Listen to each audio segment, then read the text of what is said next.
Hello বন্ধুরা, সবাই কেমন আছো? আশা করছি তোমরা সবাই খুব ভালো আছো, সুস্থ আছো। আজকে আমরা চলে এসেছি আবার একটা নতুন ব্লগ নিয়ে। এইটা হচ্ছে একটা নতুন জায়গা যেখানে আমরা ভিজিট করেছিলাম সিয়াটলে আসার পর।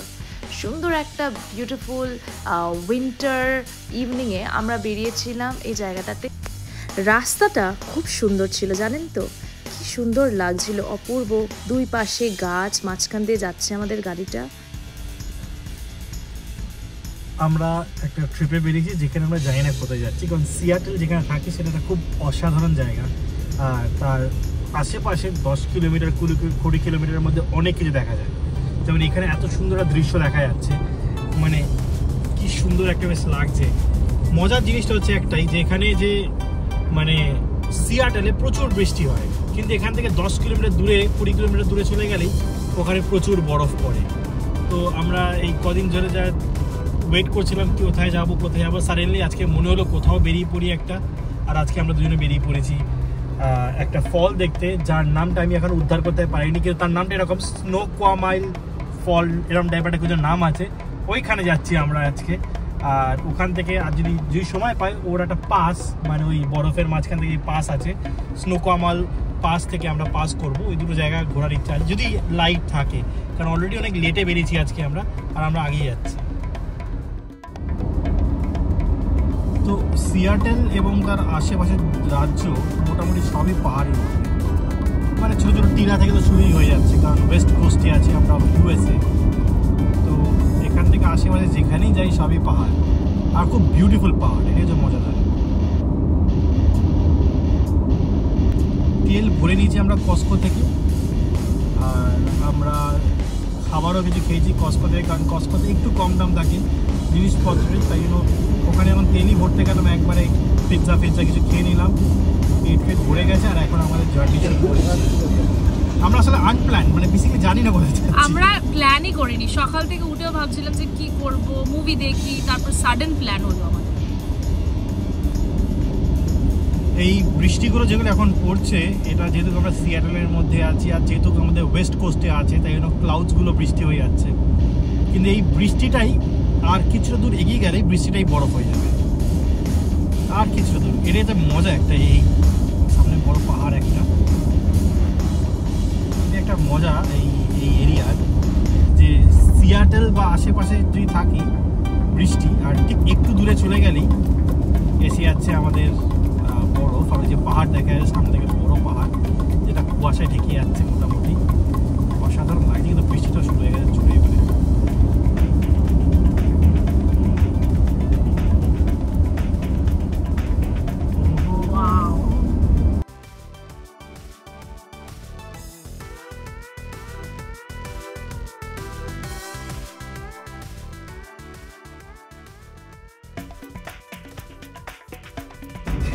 তো আমরা রিসেন্টলি একটা নতুন গাড়ি কিনেছি, যেটা সুবারুর একটা ওয়াইল্ডনেস ক্রস ট্রেকের, যেহেতু এটা অফ রোডিং এর, এটা অ্যাডভেঞ্চারের স্পেশালাইজড গাড়ি। তো এটা প্রথমবার আমরা একটু পাহাড়ে যাচ্ছি। তো আমি একটু এক্সাইটেড টু আন্ডারস্ট্যান্ড এর ক্যাপাবিলিটিসগুলো কী আছে, এর যে ক্ষমতাগুলো কী আছে, এই গাড়িগুলো হিলে কীরকম করে চলে সেগুলো দেখার জন্য। কারণ হিল আছে ধরনের অনেক কিছু এখানে গাড়িতে আছে, আর সেগুলো একটু টেস্ট করার আমার অনেক দিনের ইচ্ছা ছিল প্রায়, কারণ আমরা ডিসেম্বরেই নিয়েছি গাড়িটা, 1 মাসও হয়নি এখনও গাড়িটা। তো আর আমি ওটাই টেস্ট করার জন্য, এটাও একটা এক্সাইটমেন্ট আজকে যাওয়ার জন্য, কারণ পাহাড়ে উঠছি। এই যে হিল অ্যাসিস্ট কন্ট্রোলগুলো কীরকম হয় সেগুলো চেক করবো আমি আজকে, মানে জোর করে না, মানে জাস্ট এমনি দেখবো যে কেমন হয়।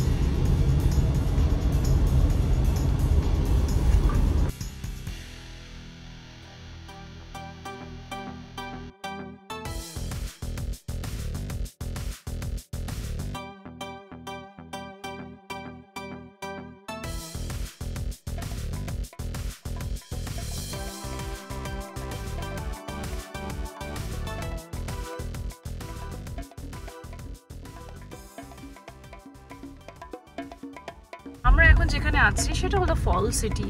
অসাধারণ সুন্দর লাগছে দেখতে। এই ফল থেকে এই নদীটা উৎপন্ন হয়েছে।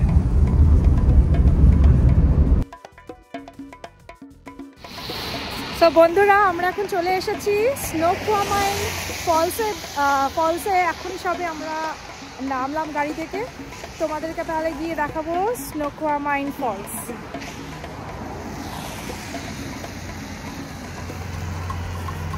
বৃষ্টি পড়ছে অ্যান্ড ঠান্ডাও প্রচুর এখানে।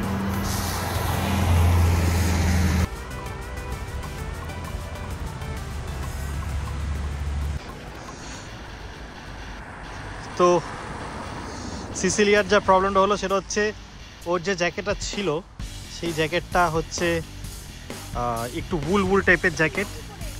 তো সিসিলিয়ার যে জ্যাকেটটা ছিল সেটা তো উল টাইপের জ্যাকেট ছিল, তো ওইটা ভিজে যাচ্ছে। দাঁত দিয়ে খুঁজো, দাঁত। সিসিলিয়ার জাস্ট নাও একটা দাঁত কিনেছে, ওইটা এখন চেঞ্জ করতে বললাম। জাস্ট জ্যাকেটটা কিনলাম কস্কো থেকে, বার করে আমি করে দিচ্ছি তোমার, সাবধানে।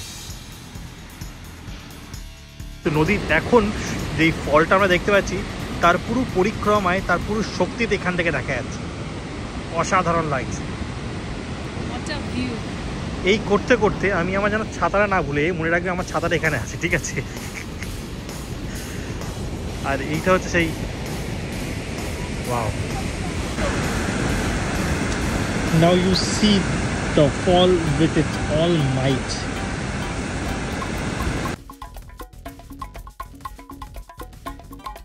দাঁড়িয়ে আছি, বৃষ্টিও পড়ছে, তার উপর এত সুন্দর ভিউ, দারুণ লাগছে দেখতে। মাঝে মাঝে কি মনে হয় জানেন, এত সুন্দর বিউটিফুল গডস ক্রিয়েশন।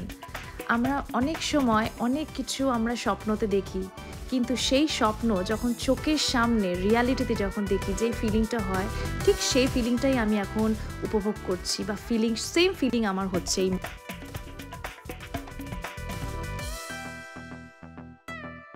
মারাত্মক লাগছে। বিশেষ করে এখান থেকে জলটা পড়ে যখন ওই দিকটা আসছে না, দারুণ লাগছে।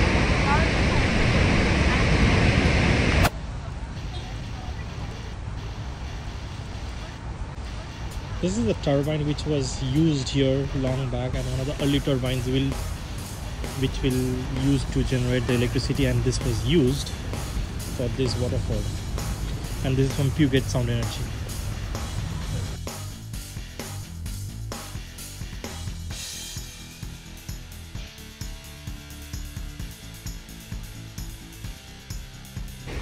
বৃষ্টির মধ্যে সিসিলিয়া ঢং করে টুপি খুলে দিচ্ছিল, প্রচুর জোরে বৃষ্টি পড়ছে। সব ফটো তোলা হয়ে গেছে, এবার ঠান্ডা লাগছে, বৃষ্টি পড়ছে। না, এবার আমরা নিচের দিকে যাবো। এখানে আমরা এখন আছি, ফলটা দেখতে পাচ্ছি এখান থেকে, এবার আস্তে আস্তে আমরা নিচের দিকে চলে যাবো। এই যে ফলটা দেখতে পাচ্ছি আস্তে আস্তে নিচে থেকে নদীটা আছে, সেখানে আমরা যাবো আস্তে আস্তে। কেমন আছে? এতক্ষণ তো তারা টুপি খুলে স্টাইল মেরে ফটো তুলছে এখানে। চলো যাওয়া যাক। প্রচুর হাওয়া, তাই আমার মানে ছাতাটা কোনো কাজ হবে না, কিন্তু আমরা আস্তে নিচের দিকে নেমে যাচ্ছি। সাবধানে নেবো, হ্যাঁ। আমি যদিও ছাতা নিয়েছি একটা, হ্যাঁ, কিন্তু ছাতাটা কোনো কাজে হবে না মনে, কেন প্রচুর হাওয়া।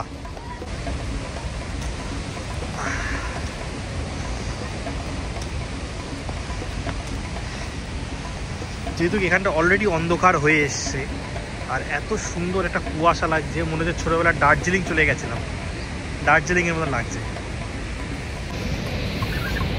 জানি না ছাতাতে কতটা কাজ, যখন হাওয়া এদিক ওদিক থেকে আসছে ছিটকে ছাড়ছে, আর পুরো ভিজে গেছে, আমাদের জ্যাকেটটা লিটারালি ভিজে গেছে, মানে এত হাওয়া দিচ্ছে আর তারপরে বৃষ্টি পড়ছে একসাথে। আমার গ্লাভসটা লাগবে মনে হচ্ছে, গ্লাভসটা গাড়িতে আছে, সিসিলিয়া গ্লাভস নিয়ে। সিসিলিয়ার ঠান্ডার চোটে হাতগুলো লাল হয়ে গেছে, আর গ্লাভসটা ঢুকছে না, মোটা হয়ে যাচ্ছে হাতটা।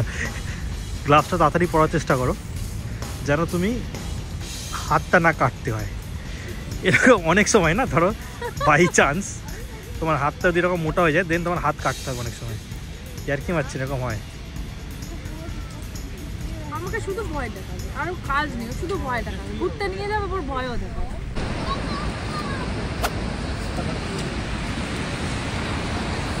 ছাতাটা খুলে নিচ্ছি, কিন্তু কোনো কাজ দিচ্ছে না, কারণ হাওয়াটা এদিক ওদিক থেকে যেখান থেকে খুঁজে যাচ্ছে। আমরা নায়াগ্রা ফলসকে সবথেকে বড় ওয়াটারফল বলে জানি, তাই না? কিন্তু এই যে ওয়াটারফল আপনারা সামনে দেখছেন, এটা হলো স্নোকোয়াইন ফলস। এটা হলো Niagara falls of the west বলে জানা হয়। এটা প্রায় 82 মিটার লং। দুজনের প্রচুর ঠান্ডা লেগে গেছে, ওই জন্য চলে এসেছি এখানে কফি খাওয়ার জন্য। একটু গরম হয়ে তারপরে বাইরে যাবো, পুরো হাত পা সব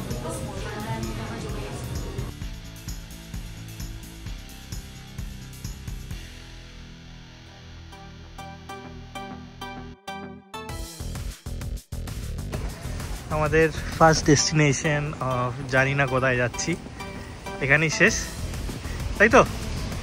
ফার্স্ট ডেস্টিনেশন এখানেই শেষ হলো। আশা করছি তোমাদের আজকের ব্লগটা খুব ভালো লেগেছে। আমাদের ব্লগ ভালো লাগলে অবশ্যই আমাদের চ্যানেল বিদেশে বাঙালি সাবস্ক্রাইব করে দেবেন। শেষ করলাম আমাদের এখানের ব্লগ এখানেই, জানি না কোথায় যাচ্ছি।